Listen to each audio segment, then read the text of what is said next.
ಕಾಂತಾರ ಪ್ರದೇಶಕ್ಕೆ ಹೋದವನು ಕಂದ, ಹೋಗುವಾಗ ಬಹಳ ಸಂತೋಷಭರಿತನಾಗಿ ಹೋದವನು, ಬರುವಾಗ ಆನಂದದಲ್ಲಿ ಮುಂದೆ ಹೋಗಿದೆ. ಏನಾಯ್ತು ಕಣ್ಣ, ನನ್ನಲ್ಲಿ ಹೇಳಬಾರದೆ?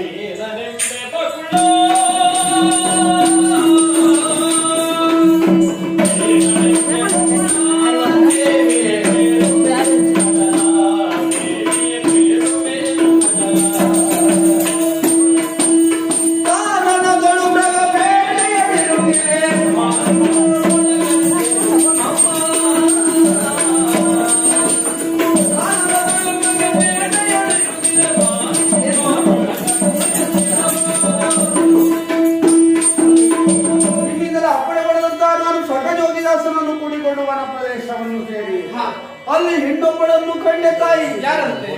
ಆಕಾಶರಾಜನ ಮಗಳು, ಹೆಸರು ಪದ್ಮಾವತಿಯಂತೆ. ಆ ಪದ್ಮಾವತಿಯನ್ನು ಈ ಶ್ರೀನಿವಾಸನಿಗೆ ಕಲ್ಯಾಣ ಮಾಡಿಸಬೇಕು. ಆಗಲಿಕ್ಕಲ್ಲ, ಆದಷ್ಟು ಬೇಗ ನಿಮ್ಮ ಸರಿ ಶ್ರೀನಿವಾಸ ಕಲ್ಯಾಣ ನಿರೀಕ್ಷೆ ಇರ್ತೇನಂತೆ. ಶುಭವಾದ